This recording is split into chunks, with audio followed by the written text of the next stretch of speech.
Hey guys, welcome to Advanblack's YouTube channel. I'm Steve, the service technician for Advanblack, and today I'm going to be showing you how to properly install your fender extension.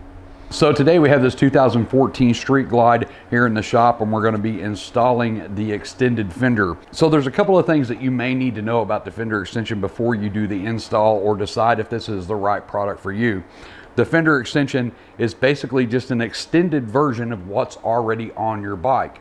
You'll have these slots in the bottom for the tri-bar light, and then of course these side filler panels. They're just extended down so the curve in the cutout for your exhaust matches the extended bags, and it also matches the Harley CVO cut style bags. So you guys with the road glides and the street glides out there that already have a fender extension on them, you just simply remove your existing fender extension and put on the new one. So I get questions from the Ultra guys and the Road King guys. The Ultras and the Road Kings do not have an extended fender on the metal fender. They want to add it, and that's perfectly fine. You can add this to that bike, but it requires you at home to do a lot more. You actually have to physically mock this up on your bike and install it, because your rear metal fender does not already have the existing hardware that you need to install this.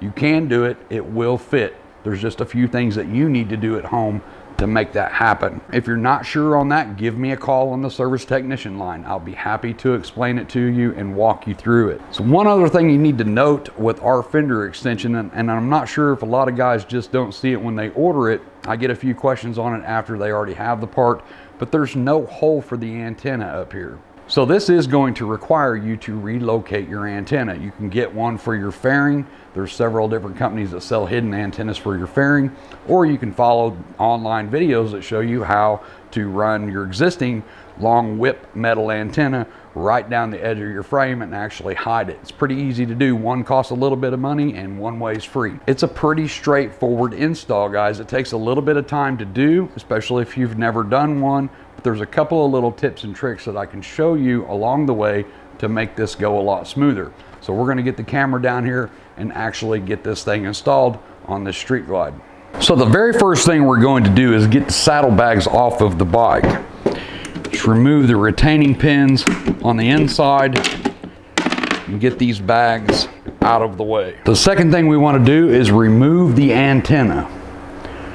Now these just screw off generally depending on which one you have on there. If you have a stock or like this little short whip antenna, it just screws off. So I've moved the camera underneath the bike now so you can see the black plastic cap on the back side of the tri-bar light. We need to unplug both sides of the tri-bar light, so we need to remove this cap.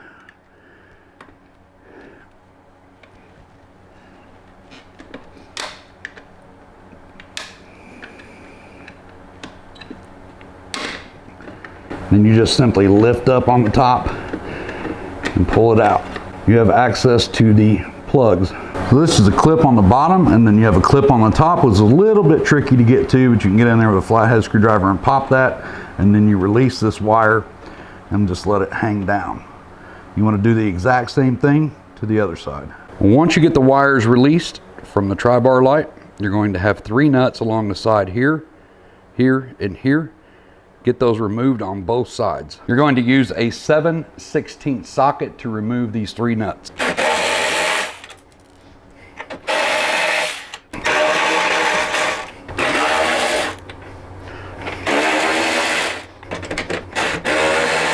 So the stock fender extension is almost ready to come off. We need to loosen one more nut, and it's a little bit difficult to get to, but right here behind this black plastic cap, right below your license plate bracket, there's a nut on the inside. On that nut is a little bitty loom that actually holds the wire that goes over to the other side of the tri-bar light. We don't want to take that nut off, we just want to loosen it.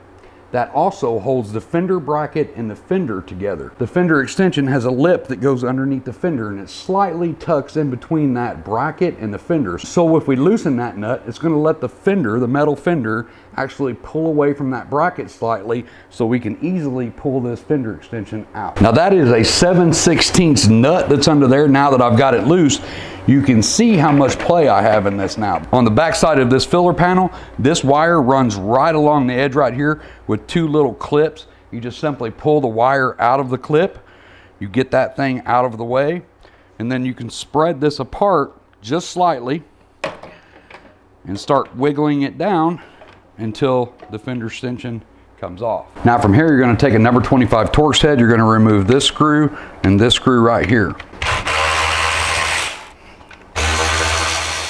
You're going to roll the tri-bar light out. We're going to put the tri-bar light right back into the new fender extension by tucking those two tabs in those two slots, letting it roll forward, and remount your screws. A couple of things to watch for when you're doing this, guys. These tabs don't actually push all the way down in those slots. It just kind of sets in there.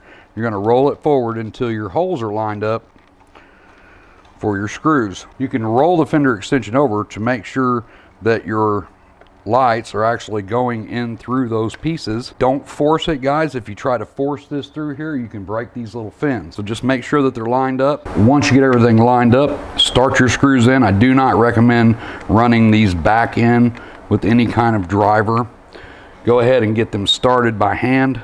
You don't want to strip these out. So once you get the two screws started like that, go ahead and drive those screws in. Just snug them up. You don't have to torque them down real hard. You're just basically holding the light in. It doesn't have to have a ton of torque on it. Now, I did use a power driver to remove them. I do not recommend that you put the new ones back in with any kind of power tool. Just use a simple ratchet or maybe a screwdriver end and go ahead and get these the rest of the way in.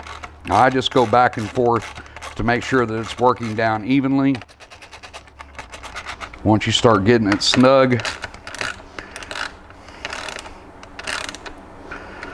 can feel when they're pretty snug, guys. Like I said, you don't have to put a whole bunch of torque on these. You're just holding that tri-bar light in.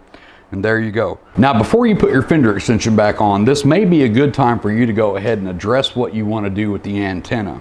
I do have a video on YouTube that actually shows you how to flip this antenna bracket and run the antenna along your frame. Or, like I said, you can just leave this alone if you're going to be installing a hidden antenna up in your fairing. Now, I've angled this camera slightly so you can see a little bit better of what I'm doing when I put this back on the bike. But as you can see on the fender extension, you've got the three nuts. Remember the three nuts we pulled off at the beginning? The top hole is actually solid and these two are slotted, so you can just kind of slip it on. So basically you just want to take this, just like the old one, it flexes. You guys can move this quite a bit. You're not going to break it. You can twist it a little bit. So whatever you need to do to get this on, get it up under. The big thing is when you start getting this towards the top, as you're pulling it up onto the bike, you want to make sure that this lip from the top of your tri-bar light up is tucked under the metal fender. So we just basically tuck it behind the bullet lights. We start pulling it up, and this is where you can start pulling it out. Now I'm to the point where this part here needs to be tucked under the fender, so we're going to go ahead and pull that slightly down, and we're going to push it in and tuck it under the fender. So once you get this part tucked in, you can start pulling it up back into place, pushing on the center, and then pulling up here at the top. That one's on. I need just a little bit more for this one on. I take my hand and put it straight in the middle to make sure that this line right here is tucked all the way. So now that you have that part installed, you're going to go ahead and put your three nuts back on both sides before you tighten that nut back up in the middle. Now, I do not recommend that you start these with any power equipment like I did. I use the power tools to take the stuff off, and I generally put everything back on by hand. That way you can feel it, make sure you're not cross-threading anything. Get these tightened up, then I'll use a ratchet to go ahead and put a little torque on them. So once you have these 6 nuts back on, you got that snugged up, you crawl back up under there above that tri-bar light and go ahead and get that nut retightened.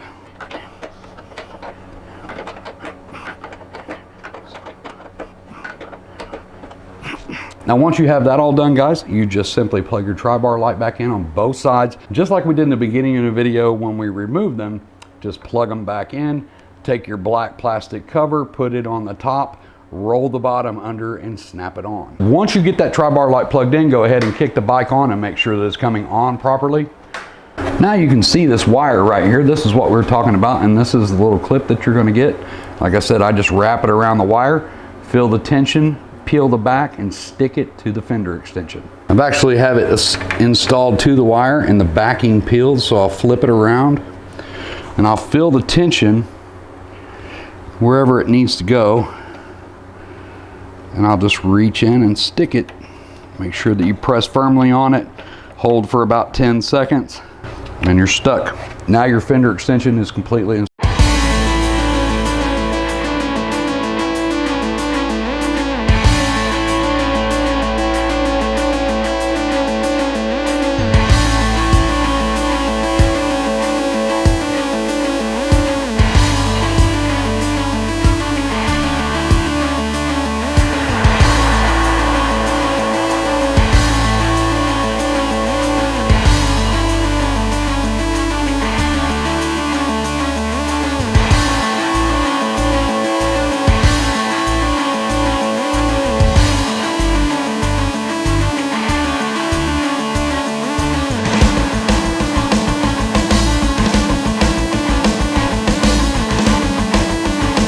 Definitely not something that you need to pay somebody else to do. This is something very easy that you can do at home. Just a little bit of confidence, you can have this on your bike in no time. If after you get the fender extension on, you're having issues with your exhaust being too close to the fender extension, or if you've added the Advanblack extended bags and the exhaust are too close to the bags, I have another video on YouTube that also explains how to adjust your exhaust to get it centered up on this hole.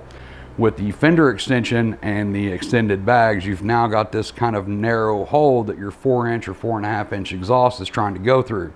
It's not uncommon for guys to get these on and their pipes are a little too close to the bags, or one's a little too close to the fender extension. That's just how they're laid out on the bike. You really didn't notice with the stock fender extension or the stock bags because it's not really near the exhaust. But now you're kind of wrapping that exhaust. So you need to make sure that you've got your pipes lined up dead center in those holes. If I can stick just my kind of to my fingernail, just my fingertip around the pipe and touch the bag and have a nice even gap all the way around, that's going to give you enough room to ride the bike without any worries about it vibrating and hitting the paint. But if you're having issues with that and you can't find that video, just give me a call on the Advanblack service tech line and I will walk you right through how to adjust that exhaust.